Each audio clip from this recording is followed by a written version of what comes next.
Hello अस्सलाम वालेकुम। सारे स्टूडेंट अपना रोल नंबर लाजमी मेंशन करें, ठीक है ना। बाद में ज़रूरत पड़ेगी तो आपके यहाँ पे जो रोल नंबर लिखे हुए हैं उनसे आपकी रजिस्ट्रेशन मार्क की जाएगी, ठीक है ना। आपकी वीडियोस जो है ना वो इसमें से देख कर, तो ये उस्मान खालिद जैसे लिखा हुआ है तो इसको अपना पूरा रजिस्ट्रेशन नंबर भी लिखें और कोई भी अपना फेक नेम यूज़ ना करे। अदरवाइज बाद में जो है वो उसकी अटेंडेंस नहीं मार्क होनी, अटेंडेंस जो है वो एंड पे वीडियो जो है वो देख कर ही जो है ना वो मार्क की जाएगी। आपकी जो रेस्पेक्टिव वीडियोस पड़ी हुई हैं उससे ही अटेंडेंस मार्क की जाएगी। अपना रजिस्ट्रेशन नंबर जरूर जो है वो इस पे मेंशन करें या पूरा नाम जो है वो लिखें इस पे। ये मलिक और ये वारिस और इस तरह जो है ना वो शॉर्ट नेम ना यूज करें, ठीक है। शाबाश। ये आप सारे ऐड हो लें फिर इंशाल्लाह जो है वो स्टार्ट करते हैं नेक्स्ट।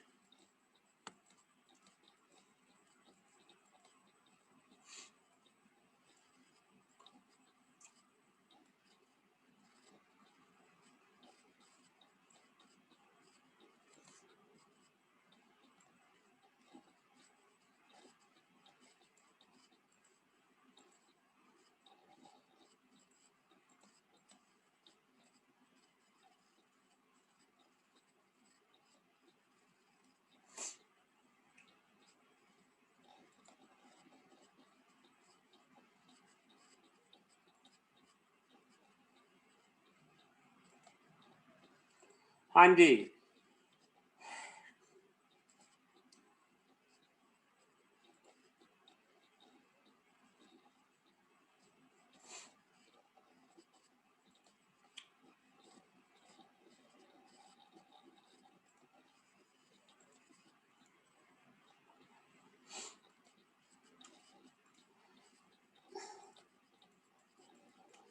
अच्छा जी, तो हमारा नेक्स्ट आर्टिकल जो है वो 2/3 है, प्लेन कर्वीलिनियर मोशन। क्या है? Plane curvilinear motion. अब ये बड़ा इंटरेस्टिंग आर्टिकल है और इसको जो है वो समझे कि what is meant by plane curvilinear motion. अब एक बात याद रहे, देखें जब प्रैक्टिकल वर्ल्ड में जब भी पार्टिकल्स या बॉडीज जो है वो मूव करते हैं तो क्या होता है, उनकी 3 डायमेंशनल जो है वो एक्चुअली मूवमेंट होती है। सही हो गया। तो प्लेन कर्वीलिनियर मोशन का मतलब क्या है कि बॉडी जो है वो उसका पाथ एक तो स्ट्रेट नहीं है, यानी प्लेन कर्वीलिनियर, यानी एक है रेक्टिलिनियर। रेक्टी का मतलब क्या होता है? स्ट्रेट। ठीक हो गया। रेक्टी का मतलब क्या है कि स्ट्रेट लाइन जो है वो उनकी मूवमेंट हो रही है। और कर्वी का क्या मतलब है कि उनका जो पाथ है that is curved, that is not a straight line. तो इसका मतलब क्या हो गया कि प्लेन कर्वीलिनियर मोशन। अब लेकिन कर्वीलिनियर है वो प्लेन में है। प्लेन मकसद क्या है कि वो आउट ऑफ प्लेन जो है वो पार्टिकल नहीं जाता। अब इसका मतलब क्या है कि जो बॉडी जो है वो उसके कॉन्स्टिट्यूएंट जो है वो प्लेन्स हैं वो सारी जो है वो पैरेलल हैं और उनके साथ वो कंबाइंड, यानी हर प्लेन के अंदर जो पार्टिकल्स की जो मोशन है, उनकी वेलोसिटी है, उनका डिस्प्लेसमेंट है, उनका जो एक्सेलरेशन है, उसकी स्टेट सेम है। तो हम क्या काम करते हैं, हम उस बॉडी की कोई एक भी प्लेन जो है वो अंडर कंसीडरेशन कर लें और उसके अंदर क्या हम काम करें, उस प्लेन को फुल्ली स्टडी कर लें, कंप्लीट एनालिसिस कर लें। तो इसका मतलब क्या है कि थ्रू आउट द बॉडी जो है उसका एनालिसिस हमने कर लिया। तो ये मतलब है प्लेन कर्वीलिनियर मोशन का। सही है। तो आई होप आपको इस वर्ड की जो है वो समझ आई होगी कि प्लेन कर्वीलिनियर मोशन क्या है। ठीक हो गया। बाकी ये जो यहाँ पे डिटेल लिखी हुई है वो आपके नॉलेज के लिए इंपॉर्टेंट है, आप इसको समझें। सही है। हमने सिर्फ problem solution point of view से जो है वो चीज़ों को करना है। तो सबसे पहली जो है ना वो आपको पता है डिस्प्लेसमेंट होता है। फिर जो है वो सबसे पहली चीज़ क्या होती है, वो वेलोसिटी होती है। डिस्प्लेसमेंट के बारे में तो आपको बता दिया था।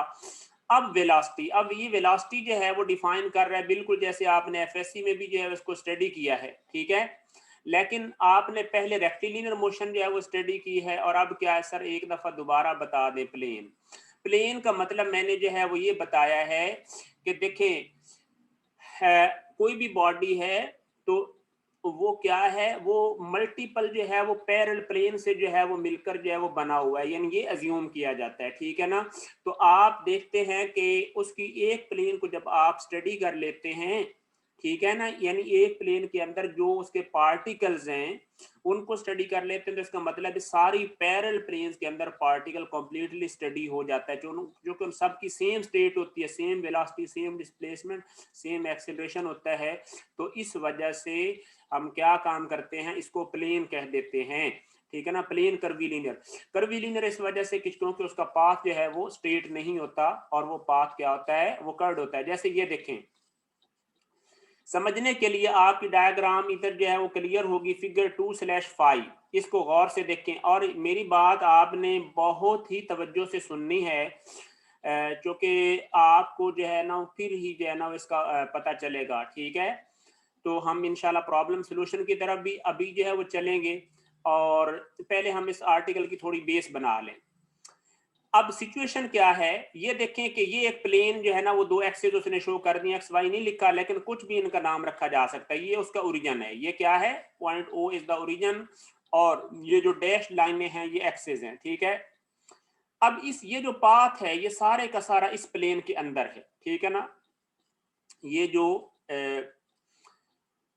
ऑरेंज से कलर में ये बना हुआ है, ये क्या है, आपका ये पाथ है। ठीक है ना, अब पार्टिकल क्या है, वो पॉइंट ए पर जो है वो मौजूद है, यानी आप क्या समझें कि पार्टिकल जो है वो पॉइंट ए, पोजीशन ए पर मौजूद है। ठीक है ना, और पॉइंट ए पर उसका पोजीशन वेक्टर क्या है, पोजीशन वेक्टर को जो है ना वो उसने आर से शो किया। अच्छा, इसमें एक बात याद रहे कि ये जब आर आपने लिखा होगा तो ये बोल्ड है, ये बोल्ड है, याद रखें। तो इस लिटरेचर में एक बात हमेशा याद रहे कि यहाँ पे जो बोल्ड लेटर है वो उसका मतलब होता है कि वो वेक्टर को शो करता है। जैसे फॉर एग्जांपल अब आप ये देखें, ये वी एवरेज है, तो ये वेलोसिटी है, तो ये वेक्टर है, साथ डेल्टा आर वेक्टर है, लेकिन ये जो डेल्टा टी जो कि इटैलिक लिखा हुआ है ये होता है स्केलर या मैग्नीट्यूड, यानी वेक्टर की मैग्नीट्यूड को या स्केलर को कैसे शो करते हैं, वो इटैलिक के साथ और नॉन बोल्ड जो है वो शो करते हैं। और जैसे आपको याद होगा कि आप आमतौर पे वेक्टर जो है ना वो लिखते हैं रिटर्न में, तो आप क्या काम करते हैं, उसके ऊपर तीर का निशान डाल देते हैं, और जब आपने मैग्नीट्यूड लेनी हो तो आप क्या काम करते हैं, उसकी जो है वो दोनों तरफ मॉड्यूलस जो है वर्टिकल जो है वो नोटेशंस आप डाल देते हैं। लेकिन इस टेक्स्ट में जो है वो जो मेथडोलॉजी, जो सिंटेक्स अडॉप्ट किया गया है वो क्या है कि आपने जो वेक्टर है उसको हमेशा बोल्ड लेटर से लिखना है, बोल्ड लेटर से, नॉन इटैलिक, और जो आपका स्केलर होगा या वेक्टर की मैग्नीट्यूड होगी तो उसको आपने कैसे लिखना है, इटैलिक से और नॉन बोल्ड। ये देखें जैसे डेल्टा टी अब स्केलर है ना, तो उसको इस तरह लिखा हुआ है। सही हो गया। अच्छा, खैर हम बात भला क्या कर रहे थे, बात हम ये कर रहे थे कि यहाँ पे पॉइंट ए पर पार्टिकल जो है वो मौजूद है। अब होता क्या है कि कुछ जो है वो उसका टाइम डेल्टा टी, यानी टाइम क्या है, डेल्टा टी जो है वो गुजरता है। मैं आपको यहाँ से जो है वो थोड़ा सा जो है ना वो बताता हूँ, इसमें एनोटेट से जो है, और ये देखें, यानी यूं समझे कि यहाँ पे ये डेल्टा टी जो है वो ये टाइम, ठीक है ना, यानी डेल्टा टी टाइम जो है वो इस पार्टिकल को जो है वो लगता है ए से ए डैश पोजीशन पे अप्रोच करने से, क्या, डेल्टा टी टाइम, उसके अंदर डिस्प्लेसमेंट कितना ट्रेवल होता है, डेल्टा एस, और जो पोजीशन वेक्टर की रिलेटिव चेंज है यानी डेल्टा आर, ये जो दिया हुआ, this is the relative position vector.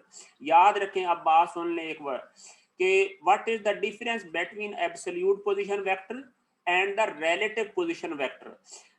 अब ये जो आर है, this is a absolute, this is an absolute position vector, क्योंकि जो हमेशा ओरिजिन से पोजीशन वेक्टर लिया जाता है या कोई भी क्वांटिटी किसी ऐसे जो है वो ओरिजिन से ली जाती है, स्पेसिफाई की जाती है, विच इटसेल्फ इज स्टेशनरी, ठीक है, तो फिर क्या होता है, हम उसको कहते हैं कि एब्सोल्यूट क्वांटिटी। जैसे अब ये आर है तो ये ओरिजिन से जो है ना वो इसको मेंशन किया गया, तो this is the absolute position vector.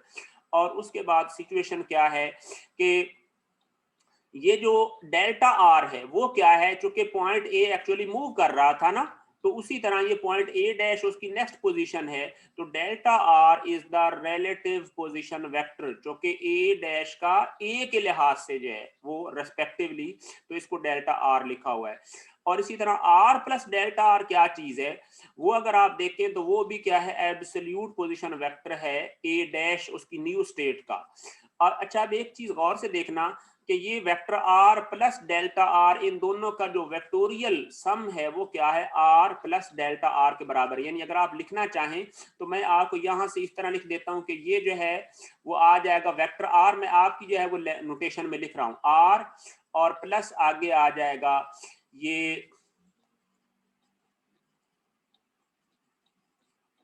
Delta R. अब इस पे भी मैं वेक्टर का निशान डाल रहा हूं, ये देखिए ये आर प्लस डेल्टा आर, ये इनका जो वेक्टोरियल सम है वो असल में किसके बराबर है, वो है कि आर, ठीक है ना, और सुन लें ये है आर और प्लस जो है वो डेल्टा आर। अब ये सिंगल वेक्टर है, याद रखें, ये देखें वो थे अलग अलग वेक्टर्स, ठीक है ना।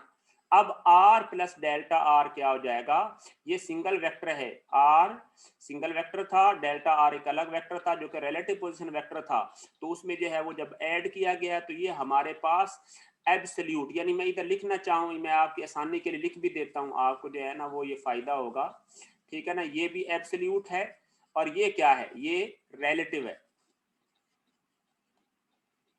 और ये क्या है, ये फिर एब्सोल्यूट है, ये फिर जो है वो एब्सोल्यूट है। ठीक हो गया ना। ये मेरी इतनी हैंड राइटिंग जो है वो यहाँ पे अच्छी नहीं है, तो आपको आई होप समझ आ गई होगी कि इस तरह जो है वो एब्सोल्यूट वेक्टर है। ठीक हो गया ना। अब याद रखें कि ये जो सारी चीजें हैं इनको मैं लिख रहा हूं कि ये है डिस्क्रीट। ये क्या चीजें हैं,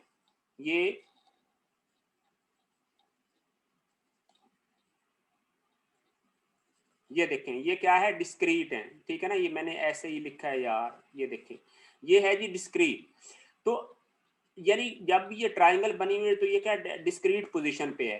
अब होता क्या है कि हम क्या काम करते हैं कि हम उस पर जो है वो उसी तरह लिमिट अप्लाई करते हैं जो आपसे पहले थ्योरी जो है वो आप पढ़ चुके हैं। सबसे पहले हम क्या काम करेंगे, अब आपने इसका एवरेज जो है वो देखना है कि इसके दौरान वेलोसिटी कितनी है। तो एवरेज वेलोसिटी किसके बराबर होगी जी, एवरेज वेलोसिटी जो है वो, ये देखें एवरेज वेलोसिटी जो है वो किसके बराबर हो जाएगी, डेल्टा आर। यानी ये जो रिलेटिव पोजीशन वेक्टर है इसको जितना टाइम जो है वो लगा ट्रेवलिंग में उस पर हम डिवाइड कर देंगे सिंपली, तो क्या हो जाएगा, ये हमारे पास आ जाएगी एवरेज वेलोसिटी, यानी वेक्टर आ जाएगा ना। ठीक हो गया। और अगर हम जो है वो क्या काम करें, ये इधर था ना, ऐसे मैं थोड़ा सा डायग्राम आगे लाया हूं, ठीक है।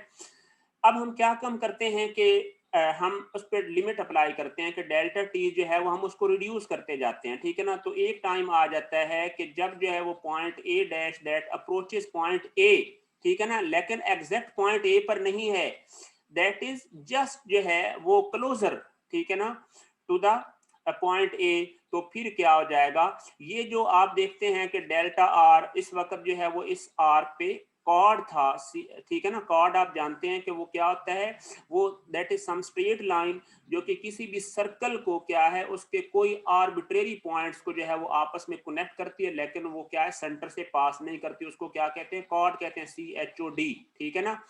तो इस तरह यहाँ पे डेल्टा आर जो है वो कॉर्ड था, तो जब जो है वो पॉइंट ए डैश ने पॉइंट ए को अप्रोच किया तो फिर क्या हो जाएगा, ये जो यानी कि वेक्टर जो है ना वो बन जाएगा, उस पे टेंजेंट बन जाएगा, ठीक है ना।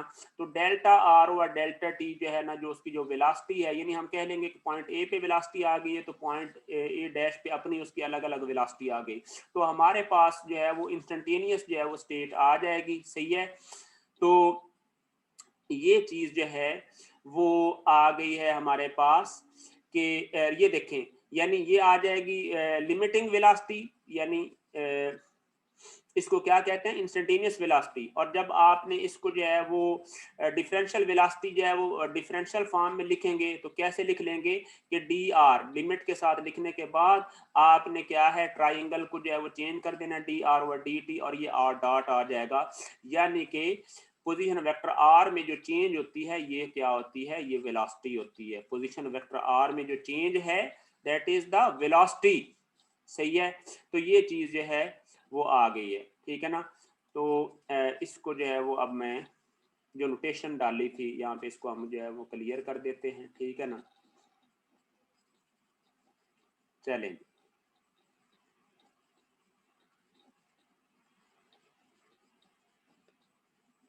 ठीक हो गया। तो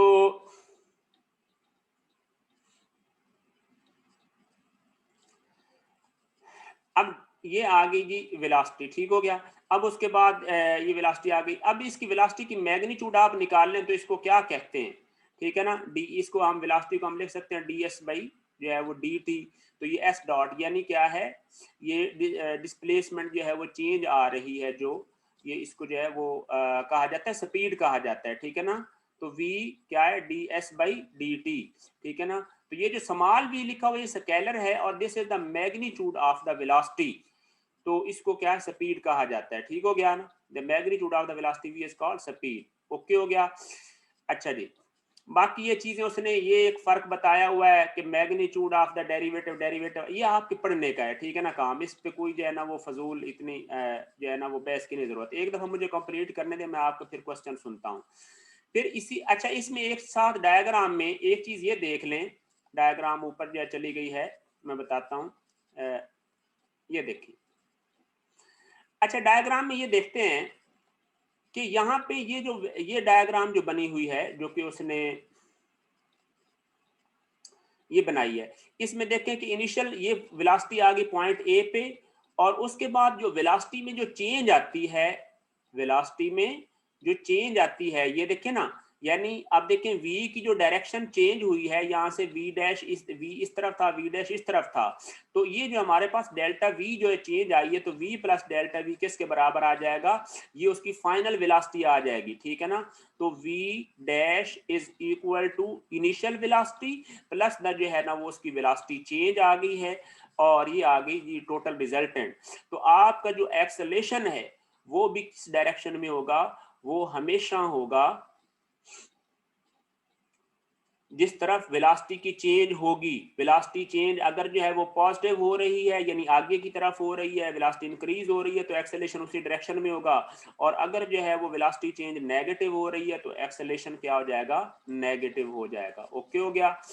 अच्छा जी, तो ये चीज आ गई। इसी तरह फिर आगे आप इसका जो है वो एक्सेलेरेशन निकालते हैं तो एक्सेलेरेशन भी बिल्कुल उसी तरह आना है कि ए लिमिट जो है वो delta t tends to average velocity जो है, वेलोसिटी चेंज को डेल्टा टी पे डिवाइड कर देंगे तो हमारे पास एवरेज एक्सेलेरेशन आ जाएगा एक्चुअली।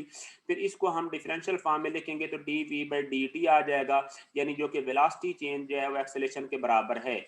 ठीक हो गया ना। तो ये चीज जो है वो सारी उसने जो है वो लिखी हुई है। अब विजुअलाइजेशन ऑफ मोशन क्या है, इसमें थोड़ा सा देखें, ये मैं बता देता हूं। देखें विजुअलाइजेशन ऑफ मोशन ये है कि अब उसने क्या काम किया है, यहाँ पे डिफरेंट जो है पॉइंट ए पे आर्बिट्रेरी उसने वेलोसिटीज निकाल ली, यानी पॉइंट ए पे निकाल ली, फिर ए डैश पे, बी पे, सी पे, ठीक है ना। और उनको उसने क्या काम किया है, एक कॉमन जो है वो पॉइंट से उसने जो है वो क्या ये पाथ उसने ड्रॉ कर दिया और यहाँ पे उसकी अपनी अपनी वेलोसिटी जो है वो आ गई। जो कि वेलोसिटी क्या होती है, पाथ पे हमेशा टेंजेंट होती है। ये R1 R2 R3 ये डिफरेंट पोजिशन वेक्टर्स आ गए, सही है। अब फिर क्या काम किया उसने कि ये जो जो अपनी अपनी वेलोसिटीज थी, एब्सोल्यूट वेलोसिटी थी, इनको एक कॉमन पॉइंट से लेकर उसने क्या इनको जो है वो प्लॉट किया। तो अब क्या हो गया, ये वेलोसिटी 1 की अपनी डायरेक्शन थी, v2 की अपनी डायरेक्शन थी, v3 की अपनी डायरेक्शन थी, सही हो गया। तो अब क्या हो जाएगा, इनकी जो है वो टिप्स से जो है ना वो एक कर्व आप क्या इनकी टिप्स को जो है वो मिला देंगे तो यहाँ से एक हमारे पास स्मूथ कर्व जो है वो जेनरेट हो जाएगी, ठीक है। और इस कर्व पर जो है वो क्या हो जाएगा, यानी रेस्पेक्टिव एक्सेलेरेशन आ जाएगा ना, a1 आ जाएगा v1 जो चेंज हुई थी, a2 आ जाएगा a3। अच्छा ये देखें जो एक्सेलेरेशन क्या होता है, एक्सेलेरेशन होता है वेलोसिटी कर्व पे जो स्लोप होती है ना, यानी टेंजेंट होता है, यानी जो वेलोसिटी एक्सेलेरेशन होता है dv बाई dt होता है और स्लोप हमेशा क्या होती है, यानी टेंजेंट होता है और वो कर्व पे। तो आप देख लें कि यानी एक्सेलेरेशन वेक्टर क्या है, जो वेलोसिटी की कर्व होगी यानी जो वेलोसिटी की टिप से जो कर्व पास कर रही होगी उस पे जो है वो एक्सेलेरेशन वेक्टर्स क्या हो जाएंगे, टेंजेंट होंगे। तो ये जो कर्व जो बनती है जो कि वेलोसिटीज की टिप्स को कोइंसाइड करने से स्मूथली बन जाती है, इस कर्व को जो है ना वो हार्डोग्राफ कहा जाता है। ठीक है ना। अब भी किसी का कोई क्वेश्चन है तो वो पूछ ले। ये एक इनिशियल जो है ना वो चीज बतानी थोड़ी सी, वो मैंने आपको बता दी है। अब जी क्वेश्चन थोड़ा सा सुन लेते हैं आपका। हाँ जी, 331 331 जस्ट अ मिनट। हाँ जी बोले। हेलो।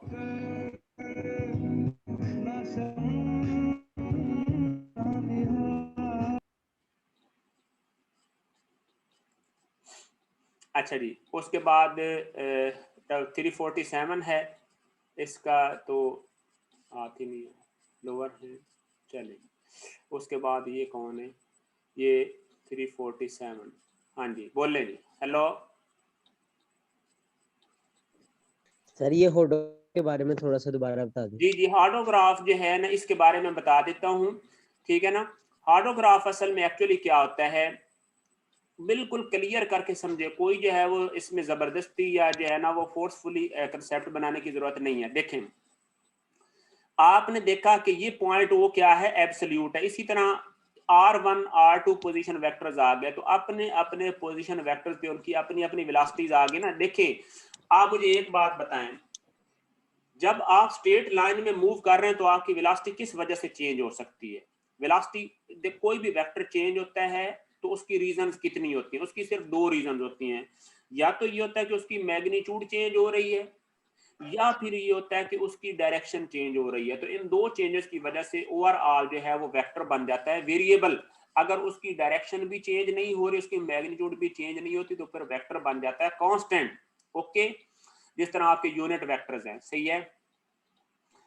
अब होता क्या है कि ये जो वेलोसिटी है वो हर पॉइंट पे क्या है, वो साफ जाहिर है उसकी डायरेक्शन जो है वो जो कि देखें, अगर स्ट्रेट पाथ में बॉडी पार्टिकल मूव कर रहा है, अगर स्ट्रेट पाथ में पार्टिकल मूव कर रहा है तो उसकी जो चेंज होगी that will only because of the magnitude change. लेकिन अगर कर्वीलिनियर में मूव कर रहा है तो फिर क्या होगा, अगर उसकी स्पीड कांस्टेंट है तो फिर भी चूंकि उसकी डायरेक्शन हर पॉइंट पे चेंज होती जा रही है, तो फिर भी उसकी वेलोसिटी क्या हो जाएगी, चेंज हो जाएगी। सही है। तो इस वजह से वेलोसिटी तो हमेशा देखें, इसकी डायरेक्शन इधर है, इसकी डायरेक्शन इधर है, वेलोसिटी चेंज हो रही है, हमें पता है। ठीक है ना। क्योंकि कर्वीलिनियर में डायरेक्शन तो लाजमी चेंज होनी है, कर्वीलिनियर में डायरेक्शन तो हर पॉइंट पे लाजमी चेंज होनी है, तो इसका मतलब है वेलोसिटी लाजमी चेंज होगी। अब हमने क्या किया, उनकी अपनी अपनी वेलोसिटीज आ गई, उन वेलोसिटीज के वेक्टर्स को हमने उसी तरह जो है वो क्या उसको कहते हैं, स्केल लेकर जो है वो हमने उनको उनके एंगल्स पे प्लॉट कर दिया। पॉइंट सी ले लिया उसी तरह जैसे पॉइंट ए था, हमने इस वेक्टर को प्लॉट किया, ये एंगल था, ये v2 वेलोसिटी थी, इसको ऐसे ही उठाया और इधर प्लेस कर दिया, ये v3 वेलोसिटी थी, इसको उठाया और इधर प्लेस कर दिया। हो गई स्केल के मुताबिक, हमने मैग्नीट्यूड को स्केल से मेजर कर लिया ना। आपने माशाल्लाह मैनुअल ड्राइंग भी की होगी, आपको पता होगा कि स्केलिंग कैसे की जाती है। ठीक है ना। किसी वेक्टर की मैग्नीट्यूड जो है वो 500 फीट है तो आप स्केल ले लेते हैं, आप कह देते हैं कि 50 फीट जो है वो क्या 1 सेंटीमीटर के बराबर है। उस तरह हमने स्केल लेकर इन वेलोसिटी वेक्टर्स को प्लॉट कर लिया। फिर हमने क्या किया कि इनकी जो टिप्स है ना, इनकी ये जो एरो टिप्स हैं, इनको हमने स्मूथली जो है वो कर्व से मिला दिया। इसी तरह जो है वो ये कर्व बन गई। इस कर्व का नाम होता है हार्डोग्राफ। और जो एक्सेलेरेशन वेक्टर्स होते हैं वो क्या होते हैं, इन पर टेंजेंट होते हैं। यानी कहने का मतलब क्या है कि जो वेलोसिटी वेक्टर्स होते हैं they are tangent to the path of the particle. यानी जो वेलोसिटी वेक्टर्स होते हैं they are tangent to the path of the sir particle. ये और जो सर ये सर हाँ जी मेरे नाम से ना 347 रोल नंबर से कोई स्टूडेंट आया हुआ है, तो हाँ, अगर उसने कुछ किया आपने मुझे रिमूव कर देना, अगर उसने कुछ किया तो काइंडली आप उसको रिमूव कर दें। हैंड रेस उसका किया रोल नंबर अभी क्या है। सर, खाली 347 शो हो रहा है। अच्छा ठीक हो गया, इसको इसको ये बता, ये इसको रिमूव करना है ना, इसको रिमूव ये ठीक है, ठीक है जी। अच्छा जी, किसको रिमूव कर दिया, जी। अच्छा जी, हम बात जो है वो हमारी चल रही थी sir, I have a question regarding me, बताता हूँ आपके क्वेश्चन भी, शाबाश, थोड़ा सा होल्ड करें। तो मैंने आपको जो है वो क्या चीज बताई थी, ये बताई थी कि जो एक्सेलेरेशन वेक्टर्स हैं they are tangent to the hodograph, ठीक है ना। और हार्डोग्राफ क्या होता है, वो velocity vectors according to scale जब प्लॉट किए जाते हैं तो उनकी टिप्स को मिलाने वाली स्मूथ कर्व होती है। ओके हो गया। यानी कि आपको पता चला कि velocity vector are tangent to the path of the particles, और जो एक्सेलरेशन वेक्टर्स हैं they are tangent to the hodograph. सही है ना। बस ये बात आपने याद रखनी है अपने जो है वो ओरल किसी भी जो एवेल्युएशन के लिए। आगे आ जाए जी। हाँ जी, क्वेश्चन क्या है जी, क्वेश्चन सुन लें। असल में आप लोग आगे जो है ना वो फजूलियात करते हैं। हाँ जी, साथ बोलो बोलो। सर वो जो सवाल आपने मतलब जो आपने बोला है ना कि परपेंडिकुलर होते हैं, वो रिपीट कर दें दोबारा से। नहीं, क्या परपेंडिकुलर होते हैं, मैंने तो कुछ नहीं कहा। सर ऑटोग्राफ ने बोला है एक्सेलरेशन ऑटोग्राफ के मतलब टेंजेंट ये होते हैं, टेंजेंट होते हैं परपेंडिकुलर जी तो जी। वेलोसिटी। हाँ जी, अच्छा सर वो रिपीट कर दें दोबारा। मैं रिपीट कर देता हूँ वंस अगेन। सुने जी, कोई मसला नहीं, आप कहें 1000 दफा रिपीट कर देते हैं, नो इशू। देखिए, मैंने आपको ये बताया है कि जो वेलोसिटी अब वेलोसिटी होती है एक्चुअली क्या है, वो होता है यानी स्लोप ऑन द जो है वो आपकी जो है वो डिस्प्लेसमेंट टाइम कर्व पे, ठीक है ना। जो डिस्प्लेसमेंट टाइम कर्व होती है उस पर स्लोप होती है, टेंजेंट होता है। तो टेंजेंट क्या है वो साफ जरा ये देखें। तो वेलोसिटी जो है vectors are tangent to the किस पे, कर्व ऑफ द पाथ। जो पाथ की जो है वो कर्व है, कर्वीलियन पाथ है, उस पे होते हैं टेंजेंट। लेकिन जो एक्सेलेरेशन, अब जो आपका एक्सेलेरेशन होता है वो पाथ पे टेंजेंट नहीं होता। इसमें जो कर्वीलिनियर में एक्सेलेरेशन वेक्टर टेंजेंट नहीं होते। एक्सेलेरेशन वेक्टर जो है वो हार्डोग्राफ पे टेंजेंट जो है वो हो सकते हैं। यहाँ पे जो है वो अब आगे चल के ना इंशाल्लाह हम कर्वीलिनियर में जो है वो देखेंगे जी। Sir, vector draw by scaling is hodograph, vector draw by scaling is hodograph. जी सुन लें, हार्डोग्राफ क्या है। हार्डोग्राफ ये है कि velocity vectors at their own positions are drawn according to scale. यहां तक बात ठीक है। लेकिन हार्डोग्राफ क्या होता है कि उनकी जो एरोज होती है ना, जहां पे वेक्टर की एक्सट्रीम होती है, वहां पे उनको क्या काम करते हैं, उनकी जो टेल्स हैं एक ही जगह पर होती हैं, उनकी जो टिप्स होती हैं या तीर के निशान होते हैं, हम क्या है उनको स्मूथली जो है वो कर्व से ज्वाइन कर देते हैं, तो वो जो कर्व बनती है उसको हार्डोग्राफ कहते हैं। ठीक है ना, ये बात ज़हन में रख ले। ठीक है ना। 388 योर क्वेश्चन जो है वो दैट इज सेटिस्फाइड। ओके। अच्छा, अब जो है सबसे पहली जो कर्वीलिनियर में जो टाइप आती है वो है रेक्टेंगुलर कोऑर्डिनेट्स यानी एक्स वाई। जो कोई गलत रोल नंबर लिखे आप लोग बिल्कुल लिहाज ना किया करें, आप मुझे बता दिया करें, ठीक है ना। कोई उसमें परेशानी की बात नहीं है। आप एक दो दफा रिपोर्ट करेंगे, दूसरा स्टूडेंट जो है ना वो बिल्कुल सीधा हो जाएगा। आपने बता देना है भाई, कोई लिहाज नहीं, क्लास के दौरान जो डिस्टरबेंस करता है बंदा, आपका रोल नंबर फेक यूज करता है, आप फौरी मुझे ओपनली बता दें, कोई परेशानी डर की जरूरत ही नहीं है, ठीक है ना। और उसको जो है वो फौरी रिमूव कर दिया जाएगा और इसी तरह ये बिल्कुल ठीक हो जाएंगे, क्योंकि देखें वो आपका हर्ज कर रहा है और ऑनलाइन क्लासेस में ये चीज़ जो है वो चलती है और इसको जो है वो स्टूडेंट और टीचर ने मिलकर ही कोऑर्डिनेट करके जो है ना इसको कंट्रोल करना होता है। ठीक है, चलें जी। अब रेक्टेंगुलर कोऑर्डिनेट्स में वेक्टर ऑफ ये रिप्रेजेंटेशन दी हुई यार, इसका कोई जो है ना वो इतना खास एप्लीकेशन, इसको आप अपने नॉलेज के लिए पढ़ लेना, जहां आप समझ ना आए ना वो मुझसे पूछ लेना, ठीक है। चलें, ये उसने बताया हुआ है। हम आगे प्रॉब्लम के सोल्यूशन, सबसे पहली जो है ना वो जो मेन टाइप है वो है प्रोजेक्टाइल मोशन, कर्वीलिनियर में आ जाती है। प्रोजेक्टाइल मोशन आपने एफएससी में भी पढ़ी है, जिसमें ट्रॉजेक्टरी होती है, ठीक है। और वो क्या होती है, कर्वीलिनियर मोशन की बेस्ट एग्जांपल है। आपको याद पड़ता होगा कि जो कर्वीलिनियर मोशन है उसमें हमेशा ए एक्स यानी जो हॉरिजेंटल एक्सेलेरेशन का कंपोनेंट होता है वो हमेशा 0 होता है, और जो वर्टिकल एक्सेलेरेशन होता है वो नेगेटिव जी होता है। क्यों नेगेटिव जी होता है? क्योंकि हमेशा आप अपवर्ड डायरेक्शन वाई की पॉजिटिव लेते हैं, तो इस वजह से वो जी नेगेटिव हो जाता है। बाकी इक्वेशंस कैसे बनेगी, वी एक्स यानी एट एनी टाइम वेलोसिटी जो है हॉरिजेंटल किसके बराबर होगी, इनिशियल हॉरिजेंटल वेलोसिटी के बराबर हो जाएगी, और वी वाई किसके बराबर हो जाएगा, v not minus g t के बराबर हो जाएगा। ओके, एक्स किसके बराबर हो जाएगा, initial displacement plus v x not t और प्लस वाई, और ये वाई नॉट प्लस जो है plus half g t square. तो ये आ आ जाएंगी। और ये जो हमारी थर्ड इक्वेशन बनती है, याद करें, v square is equal to v not square minus जो है वो 2as होता है ना, तो ये क्या आ जाएगी, v y square is equal to क्या हो जाएगा, वी बाई नॉट स्क्वायर, यानी इनिशियल फाइनल वर्टिकल वेलोसिटी का स्क्वायर किसके बराबर होगा, इनिशियल वर्टिकल वेलोसिटी के स्क्वायर माइनस जो है वो 2 एक्सेलरेशन ग्रेविटेशनल और y माइनस वाई नॉट। ये है प्रोजेक्टाइल के लिए, ये सिर्फ इक्वेशंस है 3, ठीक है। ये देख लें जी किस तरह जो है वो कर्व, ये उसकी ट्रैजेक्टरी है, यहां से उसकी इनिशियल वेलोसिटी v नॉट है, एंगल थीटा बन रहा है, तो हॉरिजॉन्टल कंपोनेंट ये आ जाएगा, ये थ्रू आउट यही रहेगा।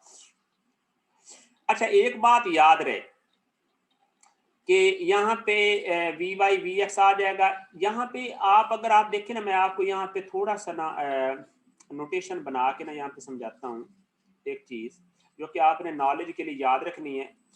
ये देखें, अगर मैं यहाँ पे ये देखें, ये मैंने स्ट्रेट लाइन बनाई है, मेरे से अगर चाहिए स्ट्रेट लाइन बनेगी जो है ना वो नहीं, लेकिन मैं कोशिश कर रहा हूँ कि ये स्ट्रेट लाइन मैंने बनाऊं, ठीक है ना। अब ये मैंने 2 पॉइंट, ये स्ट्रेट लाइन मैंने बनाई है, ये मैंने क्या बनाई है, ये स्ट्रेट लाइन, ये जो मैंने 2 पॉइंट्स बना दिए हैं, इन दोनों पॉइंट्स पर एक बात याद रहे कि जो वेलोसिटी होगी ना, हमेशा इस पे अगर वेलोसिटी वेक्टर यानी जस्ट अ मिनट,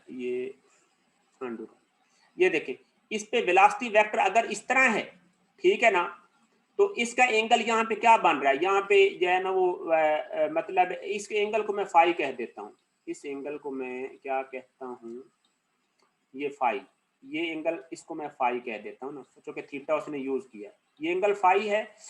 तो एक बात याद रहे कि जो हमारे पास जो ये पॉइंट आएगा ना, ये देखें इस पर जो है ये वेलोसिटी जो है वो इस तरह, ये टेंजेंट होनी थी, एग्जैक्ट टेंजेंट नहीं लग रहा यार, एक मिनट में फिर अनडू करता हूँ, दोबारा वंस अगेन। यहाँ पे जो वेलोसिटी है वो ऐसे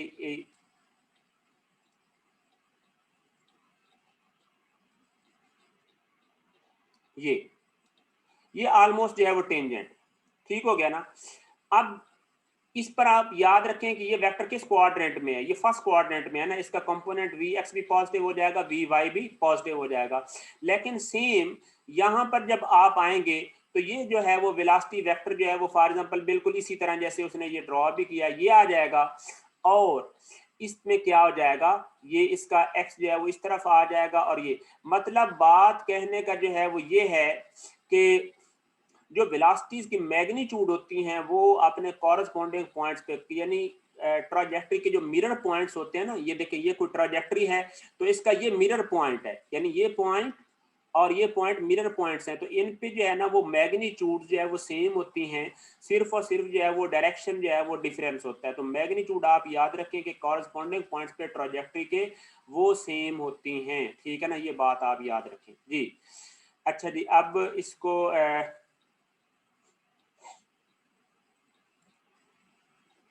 एक ये क्लियर ऑल ट्राइंगल, चलें। हाँ जी, क्वेश्चन किसका है जी, हाँ जी बोल लें जी, हेलो। सही है, मिरर पॉइंट्स पे आप कह रहे हैं कि मैग्नीट्यूड सेम हो। बिल्कुल हाँ, यानी कि जो प्रोजेक्टाइल में जो ट्रैजेक्टरी है उसके जो मिरर पॉइंट्स होते हैं, यानी सेम एलिवेशन पे जो पॉइंट्स होते हैं वहां पे मैग्नीट्यूड जो है वो सेम होती है, लेकिन जो है वो डायरेक्शन जो है ना वो मतलब डिफरेंट होती है, सही है ना, नेगेटिव स्लोप के साथ होती है। अगर इधर पॉजिटिव स्लोप है तो उधर क्या हो जाएगी, नेगेटिव स्लोप हो जाएगी जी।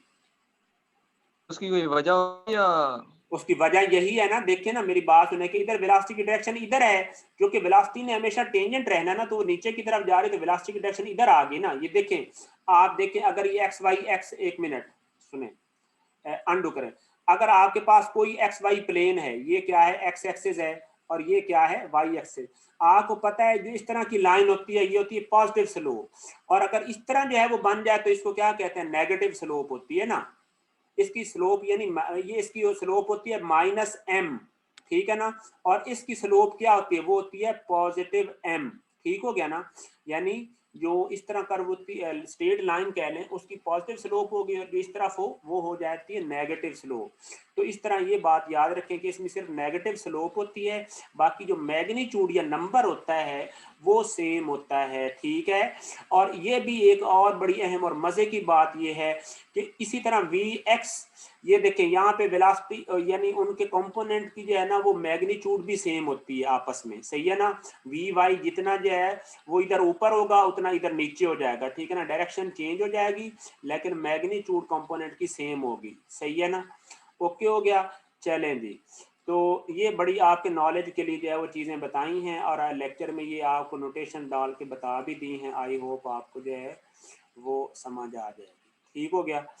चलते हैं यार, टाइम हमारा जो है ना वो ज़्यादा हो गया, हमने प्रॉब्लम के सोल्यूशन की तरफ चलते हैं। मैंने आपके लिए जो है ना वो काफ़ी वर्क किया था जी। है ये आगे पढ़ना अपने नॉलेज के लिए बड़ी जो है ना वो ये प्रॉब्लम, सैंपल प्रॉब्लम आप करना सारे, ये आपके नॉलेज के लिए ज़रूरी हैं, ठीक है ना। प्रॉब्लम 2/, जो है वो 6, ये भी इंटरेस्टिंग और इम्पॉर्टेंट है लेकिन आपने इसको खुद करना है जब आपको चीज़ों की जो है समझ आ जाएगी। मैं आपको एक्सरसाइज के प्रॉब्लम की तरफ चलता हूँ लेकिन मैं अहम है क्योंकि प्रॉब्लम बहुत ज़्यादा है इसके अंदर, लेकिन मैंने आपको इंटरेस्टिंग और अच्छा प्रॉब्लम जो है वो करवाना है। तो हम सबसे पहले प्रॉब्लम 2/6-7 से स्टार्ट करते हैं। किससे? 2/6-7 से स्टार्ट करते हैं। हम जो है थोड़े इंटरेस्टिंग प्रॉब्लम्स करते हैं और फिर बताता हूँ जी। नीचे चलते हैं यार,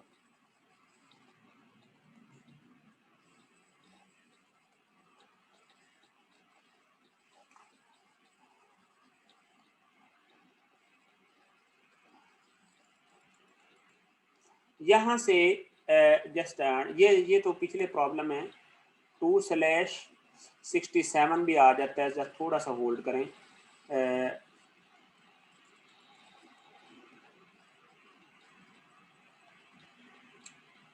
जी ये प्रॉब्लम है 2/67, ठीक है ना। इसकी मैंने पीडीएफ भी बनाई हुई थी, मैं पीडीएफ देखता हूँ कि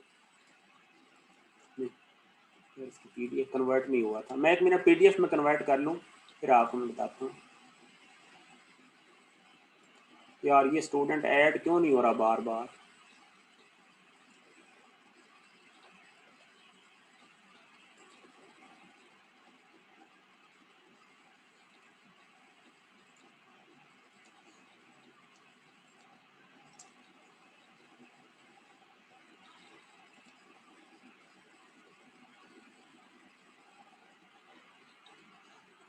जी थोड़ा सा होल्ड रखे, मैं इंशाल्लाह इसको, यार इस बंदे को रिमूव ही ना कर दें, क्या चक्कर है इसको। ये 334 ये ऐड ही नहीं हो रहा।